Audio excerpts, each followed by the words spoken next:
And she doesn't look dangerous, not even Clody's early 20s, plain black dress. Hair tied back like she didn't have time to care. The kind of woman you pass in a hallway and forget seconds later.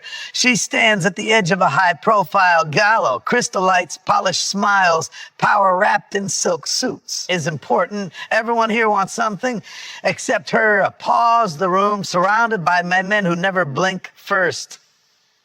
Sitson, the feared one, the name people don't say out loud, a mafia boss who built his empire on silence, fear, and unfinished graves. He laughs softly at a joke he's heard 100 times. His glass is half full, his down. That's when she lifts her hand, not a wave, not a threat, just two fingers briefly touching her wrist. A pause no one notices, no one except him. The smile leaves his face. His fingers tighten around the glass. Ice cracks, because that signal doesn't belong here. It belongs to another life, another time. A time he buried, a low heartbeat sound begins, a Mafia internal whisper, no, that's not possible.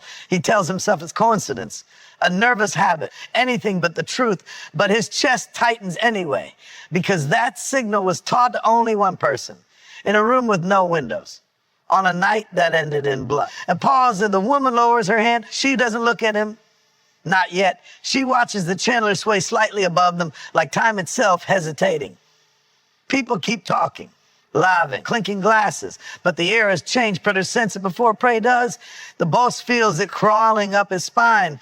Memories hit him in fragments. A child crying, a promise broken, a door that never should have closed. He told himself was necessary. He told himself guilt was weakness. But guilt has a memory. A pause. The woman finally turns. Their eyes meet. She doesn't smile. She simply knows, and that terrifies him more than any gun ever could, because he recognizes her eyes, not the face, the eyes. They are her mother's, the woman he loved before power hardened him, the woman who disappeared the same night he chose the empire over mercy. As the music drops near silence and the truth unfolds slowly, she isn't a guest, she's a reminder. A daughter raised far from the shadows he cast. A daughter who learned his world not through luxury, but through consequences. She never needed weapons, never needed them. All she needed was to be seen. His pause. She steps closer. Enough, still no words. Her silence forces his past to speak for her. He understands now. That small signal wasn't a threat. It was a question. Enough, do you remember who you were before you became this? The boss stands, gasps ripple through the room. This man who never panics is shaking. In that moment, he sees the end of every road he's walked, every life he shattered, every lie he called survival. He makes a decision, a shocking one. He walks away from the table, from the power, from the men who would kill for him. He leaves the room without a word, and the empire begins to crumble quietly. A long pause that the woman stays. She exhales. Enough, and not in victory, but in release, because fate doesn't always need violence. Sometimes it only needs the right person to remember. Enough. Early morning light slips through the tall glass windows of the city, and she walks into it quietly, as if she doesn't want to disturb the day. No dramatic entrance, no rush, just steady footsteps, soft enough to disappear to the noise around her. She is in her early 20s. Simple curdy, neutral colors. Nothing that asks for attention. Her hair is tied back loosely, a few strands always escaping, as if even they refuse to be controlled. There's a calm on her face. Not the kind that comes from confidence, but the kind that comes from acceptance. She blends in. That's her greatest talent. At a distance, she looks ordinary. The kind of girl you'd assume is on her way to work, or maybe to college, or maybe nowhere important at all. Someone who lives quietly. Someone whose life doesn't ripple into other people's lives. Her eyes are observant, but never intrusive. She watches reflections more than faces. Glass doors, polished floors, the way people move when they think no one important is watching. She doesn't stare. She never stares. She has learned that innocence survives longer when it looks away at the right moments. People underestimate her instantly. Security guards don't stop her. Staff barely register her presence. Even when she passes through restricted spaces, no one questions her right to be there. She carries herself with the harmless energy of someone who belongs everywhere and nowhere at the same time. She waits often. not impatiently, not nervously. Waiting comes naturally to her. In quiet corners, she stands still, hands folded, posture relaxed. If someone were to look closely, they'd notice how carefully she controls her breathing, slow, even, as if she's practiced it. As if panic is something she decided to leave behind a long time ago. But no one looks closely. They see what they expect to see: a young woman, innocent, unremarkable, safe. Her face carries softness, but not weakness. There's something unreadable there, hidden behind gentle expressions and lowered eyes. She smiles politely when spoken to. She nods when instructions are given. She thanks people even when they don't deserve it. Argue. She doesn't rush. She doesn't react. That's what makes her invisible.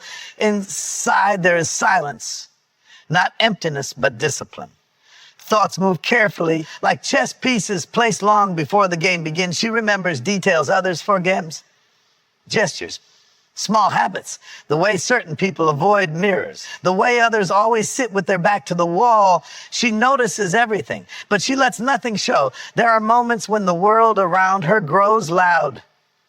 Voices overlapping, louder echo and power filling the room like thick smoke. In those moments, she grows quieter, still, almost delicate, as if she could disappear just by exhaling. People assume she's intimidated. They're wrong. She has learned that the loudest rooms are the safest places to hide. Her phone stays untouched in her bag. No nervous scrolling, no distractions. She doesn't need them. Her focus is inward, steady, grounded. Every step she takes feels intentional, even when it looks casual. She stands near the edges, never the center. The center is dangerous. The edge lets you see everything. If you watched her long enough, you might notice something subtle. A pause before she moves. A glance that lingers a second too long. A calm that doesn't match her age. As if she has seen things people twice her age haven't survived. But again, no one watches long enough. She is too ordinary for suspicion, too soft for danger, too quiet for fear. And that is exactly how she needs to be. Because innocence, when chosen rather than given, is not weakness. It is control. She adjusts her sleeve gently, smooths the fabric, and takes a slow breath. Around her, the world continues without hesitation. People chasing status, power, validation. They move loudly, desperately, unaware of how exposed they are. She remains still, waiting not for attention, not for approval, just for the moment when being unseen matters most. Enough. And when that moment comes, no one will remember when she arrived, only that everything felt different after she did. He arrives without announcing himself. No sirens, no dramatic entrance, no need. The room knows before the people do. Conversation soften first. Louder fades into unfinished breaths. Even the air seems to slow, as if it understands what presence means here. Fear does not rush. It settles, heavy, patient. He is the kind of man whose name is never spoken fully, only hinted at, broken into whispers.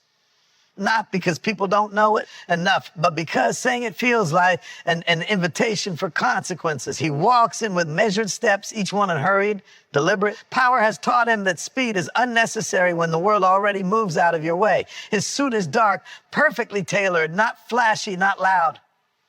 Wealth, when it reaches a certain level, stops asking to be seen. His face is calm, not cold, controlled. Lines of experience sit quietly around his eyes, earned, not age. His gaze is steady, unreadable, like a door that has never been opened twice. When he looks at someone, they feel examined, not acknowledged. Men straighten their backs without realizing why. Some lower their eyes. Others hold his gaze too long and regret it instantly. Respect here is not requested. It is enforced by memory. Silence follows him like a shadow. Not an awkward silence, but a trained one. The kind learned over years of watching what happens when someone speaks out of turn. Words are dangerous around him. Silence is survival. He does not smile often. When he does, it is small, controlled, and unsettling. It never reaches his eyes. That smile has ended negotiations, careers, bloodlines. It promises nothing good. He stops near the center of the room, though he never aims for it. The center forms around him naturally. Shift, space opens. People create distance without being asked. This is how fear behaves. Polite, obedient. His presence carries weight. Not physical, but psychological, like gravity. You feel pulled toward him even as instinct tells you to stay away. Every movement he makes feels final, as if it has already been considered and approved by fate itself. Those who work for him stand slightly behind, not beside, not ahead. Everyone knows their place. Loyalty here is not built on affection. It is built on understanding the cost of betrayal. He listens more than he speaks. When others talk, they talk carefully. Every sentence measured, every word filtered. He lets silence stretch longer than comfort allows. He knows people reveal more when they are desperate to fill the quiet, and they always feel it. He does not interrupt. He waits. His patience is more frightening than anger. Anger passes. Patience remembers. There are stories about him. No one knows which are true. Some say he rose from nothing. Others say he was born into blood and learned early how cheap life could be. Sits somewhere in between, buried beneath years of calculated decisions. What everyone agrees on is this: he finishes what he starts. He doesn't raise his voice. Ever. Shouting is for men who want to be heard. He is heard without effort. When he finally speaks, the room leans in, not physically, but mentally. Every word lands heavy, precise. He chooses his battles carefully. He chooses his enemies even more carefully. And once chosen, there is no forgetting. People fear him not because he is unpredictable, but because he is not. His reactions are consistent, logical, inevitable. You always know what will happen if you cross him. That certainty is terrifying. He has seen death enough times to stop reacting to it. It no longer shocks him. It no longer teaches him lessons. It is simply a tool used rarely, but effectively. His power is not loud. It does not announce itself with chaos. It moves quietly through systems, relationships, loyalties. By the time people realize they are trapped, and they have already helped build the cage, as he stands there untouched by the tension he creates, becomes clear. This man does not chase control. Control comes to him. Fear follows, obeys, respect kneels without being told. And in his shadow, everyone understands one thing with absolute clarity. Some men rule with noise. Others rule with violence. He rules with presence. And presence, when perfected, is impossible to escape. Glasses clink. Soft music hums in the background. Important people talk a little too loudly, as if volume alone can prove their worth. It feels safe, controlled, predictable. That's why no one notices her at first. She stands where the light doesn't fully reach, half shadowed, perfectly still. To everyone else, she is just another face in the crowd, quiet, harmless, forgettable. Her expression is calm, almost neutral, no nerves, no urgency, no, or then she moves. It's barely anything. Shift of her hand, two fingers lifting, brushing lightly against her wrist. So subtle it could be mistaken for a habit. A nervous tick. Something meaningless enough. It lasts less than a second. No sound follows it. No reaction comes immediately. The room continues breathing, unaware that something irreversible has just been set in motion. Now, across the hall, the Mafia boss is mid-conversation. His posture relaxed, voice low, in control. He has stood in war zones calmer than this room. Nothing here should touch him, but it does. His eyes flick just once. They catch the movement, and everything inside him stops. Not fear, not panic, recognition. His hand stills around the glass. The warmth drains from his face so slowly no one notices. He doesn't look at her right away. He can't, as if turning his head will confirm something he spent years convincing himself wasn't real. That signal, it isn't random. It's old. Older than the power he holds now, older than the blood on his hands, older than the man he became. He remembers the first time he saw it in a dim room, spoken without words, meant only for two people who trusted each other with their lives, a signal for danger, for truth, for you're not alone. The music continues. Someone laughs near him. The sound feels distant, unreal. His chest tightens, a pressure he hasn't felt in decades. He swallows slowly, trying to regain control. Control is his language. Control is his armor. But memory doesn't ask permission. He finally looks at her. She hasn't moved. Her hand's already fallen back to her side. Her face reveals nothing, no challenge, no accusation, just quiet certainty. That's what makes it unbearable. If she had threatened him, he could respond. If she had shouted, he could silence her, but this is surgical. His mind races, not forward, but backward. Through locked doors he swore he'd never open again. Through decisions justified as necessary. Through faces he told himself he'd forgotten. He realizes something then. She didn't make the gesture for the room. She didn't make it for attention. She made it only for him because she knew he would understand, because she knew understanding would hurt more than fear. His breathing changes, subtle, controlled, but wrong. His body remembers before his mind catches up, muscles tense, jaw tightens. He knows what this means. Someone from the past didn't stay buried. Someone learned. Around him, his men sense the shift. They don't know why, but they feel it. Predators always know when the balance tilts. A silence begins to grow, thin at first, then heavier. Still, no one speaks. No one dares interrupt the space between the boss and the girl who has done nothing at all. That is the power of the gesture. It carries no weapon, no demand, and no explanation. Yet it shakes a man who has ordered lives erased with a nod. He understands now.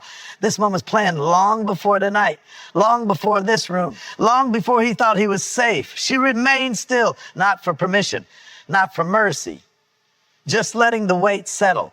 And in that stillness, the mafia boss learns a truth he had forgotten. The loudest threats can be ignored. The strongest weapons can be fought. But a silent signal sent at the right moment and to the right person can destroy an empire without spilling a single drop of blood. The room hasn't changed, but nothing in it will ever be the same again. That is what makes it terrifying. The mafia boss remains exactly where he is, standing tall, composed, untouchable. His face shows no shock, no anger, no confusion. To anyone watching, he looks the same man he was a moment ago, but something inside him has shifted. The warmth drains from his expression first, not suddenly, not dramatically. It fades like color leaving an old photograph. His eyes harden, not with rage, but with focus. The kind of focus that appears only when the past collides violently with the present. His grip tightens around the glass in his hand, not enough to shatter it, just enough for his knuckles to turn pale. Ice inside cracks softly, sound too small for anyone else to hear, but loud enough for him. He stops listening to the man speaking beside him. The words continue, but they no longer register. The voice becomes noise, background, meaningless. His attention has narrowed to a single point in the room, though he hasn't turned his head yet. A long breath enters his lungs. It doesn't leave.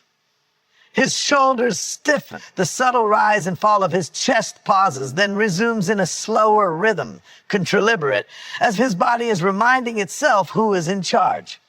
Around him, atmosphere changes. Before the people do, conversations begin to falter. A laugh cuts off mid-sound. Someone clears their throat for no reason at all. Eyes flick toward him, then quickly away. They feel it. They always do. His presence grows heavier, darker, sharper. The easy dominance he carried moments ago is gone, replaced by something colder. Something alert. Danger has entered the room, not through action, but awareness. He finally turns his head. The movement is minimal, but it lands like a warning shot. His gaze travels across the crowd, scanning faces without seeing them. He is searching for confirmation, not discovery. Then he sees her, still quiet, unmoving. The room seems to recede around her. She stands exactly where she was before, as if she hasn't done anything at all. Her calm unsettles him more than fear ever could onto hers, and he freezes, not outwardly, not visibly, internally. Time slows in a way he hasn't experienced in years. His mind fractures into instinct and memory. Both scream different truths. One tells him to act. The other tells him it's already too late. A muscle twitches in his jaw. His men notice. They straighten instinctively. Hands shift closer to jackets. Their training tells them something is wrong, even if they don't know what. He raises a hand slightly. They stop. That single gesture, so small, so controlled, halts every protective instinct around him. No one moves. No one speaks. The silence thickens, pressing against the walls. He looks away from her for a moment, not because he wants to, because he needs to think. This reaction is unacceptable. Weakness is dangerous. Exposure is fatal. He has spent decades building a reputation that does not allow cracks. Yet here one is unexpected, uninvited. His pulse beats slower than it should. He feels it in his throat. Pressure, a reminder that his body remembers things his mind tried to erase. He swallows hard. The man beside him asks a question. The boss doesn't answer. That has never happened before. The shift is immediate. Fear spreads quietly like smoke. People sense something is off, though they can't name it. They step back without realizing it. Around him, isolation forms. His eyes return to her. This time, there is something else in him. Not confusion, not rage, recognition sharpened by regret. His lips part slightly as if to speak. No sound comes out. He closes his mouth again, jaw tightening. He cannot afford words. Words make things real. But the damage is already done. The room feels colder now, not physically, emotionally, as if something sacred has been disturbed, as if a past long buried has clawed its way back into the light. He exhales slowly, decisively. Whatever this is, it will not be ignored. The man who ruled through certainty has been forced into uncertainty, and everyone can feel it. Nothing violent has happened. No threats have been made. No weapons have been drawn. Yet the tension is suffocating. Because when a man like him changes, when his mood shifts without explanation, it means the world he controls is about to change with him. And no one in that room is ready for what comes next. The music hums softly, a distant backdrop to the storm unfolding in silence. Conversations have dwindled to polite murmurs, and even the clinking of glasses feels hesitant. Everyone is aware of the space between them. The invisible line has shifted with a single glance, a small gesture, a moment that should have gone unnoticed. But for the Mafia boss, nothing is small. He stands tall, composed outwardly, yet the weight of memories presses against him. Each thought is a blade sliding along old scars he thought had healed. Faces he buried, promises he broke, moments he erased. They all crowd in, uninvited, relentless. He watches her across the room. She doesn't move, doesn't speak, doesn't even glance directly at him again, yet the effect is immediate. The quiet control she exudes is more dangerous than a gun in her hand. The innocence she wears like armor is sharper than any threat he has ever faced. He remembers her mother, not clearly, but enough to feel the pulse of loss, the pang of mistakes long ago. Her face, her voice, the way she looked at him before he chose power over everything else. And in her daughter, he sees the echo of what he abandoned, that the reflection is inescapable. He clenches jaw, forcing calm where there is none. Control everything. Control is survival. He has trained himself for decades to manage chaos. But this subtle confrontation, it is a chaos he cannot overpower with experience or fear. She watches him now, not with accusation, not with hatred. Just awareness. Awareness that pierces deeper than anger, sharper than any vendetta. It is a quietless assessment, the kind that makes a man re-examine every decision, every compromise, every life he has touched and broken. He breathes slowly, deliberately. Each inhale is measured, each exhale a shield. He tells himself to think logically, to remember his power, to remind himself that nothing here should have weight, yet the past has weight. It is heavier than any gun. It presses against his ribs like lead. The choices he made, the compromises, the blood spilled, they are not merely memories. They are voices in the room speaking to him through her presence, through her silence. His mind races. He examines every scenario, every possible reaction, every misstep he could take. She is not testing his patience. She is testing his conscience. And conscience is a battlefield he thought he had long abandoned. She shifts slightly, tilting her head as if acknowledging his struggle without a word. It is enough. A subtle cue, but enough to remind him that she is not a child to be ignored, not to be crushed. She is the product of his world, and yet she is outside it, untouched by its rules, untouched by fear. He feels an unfamiliar sensation, hesitation, not weakness, not fear, hesitation born of realization. The realization that he cannot anticipate her, cannot dominate her, cannot bend her to the way of life he mastered. And she moves in ways his power cannot depict. She exists in silence where he commands noise. The room around him fades, faces blur. Conversations dissolve into background hum. Only the space between them matters. Every heartbeat, every small glance, every subtle shift is magnified. He recognizes the potency of restraint, the cruelty of patience in a quiet stare. He remembers everything he told himself about power, that it demands fear, that it is enforced by decisiveness, that it is built on intimidation, on control, on certainty. And yet she is proof that power can exist without noise, that influence can live in calm, that revenge or justice or truth, whatever this is, can be delivered without action, without a weapon, without declaration. He swallows hard, forcing the past to loosen its grip, yet knowing it will not. His mind searches for an anchor, anything that will ground him in the present. But the anchor is gone. She is an unmovable weight he cannot lift, a presence he cannot ignore, a reminder of choices he never dared confront. His fingers twitch slightly, not outwardly visible, but the subtlety betrays him. Every inch of him is attuned to her, to the power she wields without effort. It is terrifying, not for what she can do physically, but for the emotional storm she has invoked. She has forced him to face what he thought he had buried, and he feels it, the truth he cannot deny. She is in control. Not by force, not by threat, but by quiet, impenetrable presence, by patience, by memory, by emotion, by knowing what he fears most, that the life he built on fear is meaningless in the face of conscience and consequence. He exhales slowly, finally, not surrendering, but acknowledging that he is challenged in a way he has never been, that he is unarmed against a power that is neither violent nor loud, that the true battlefield is not the room, not the empire, not the people. It is within him. She remains still, watching, waiting. And in that silence, enough. The boss realizes the depth of the psychological duel. No one else will see it. No one else will understand. It is a war of memory, emotion, and restraint. A war he may not survive. And yet he cannot look away because she has become more than a threat. She is the mirror he has avoided, and the reflection it casts is more dangerous than any enemy he has ever faced. The battle is complete in its beginnings. No one has moved. Nothing has been said, yet the tension is absolute. The room is alive with what cannot be named.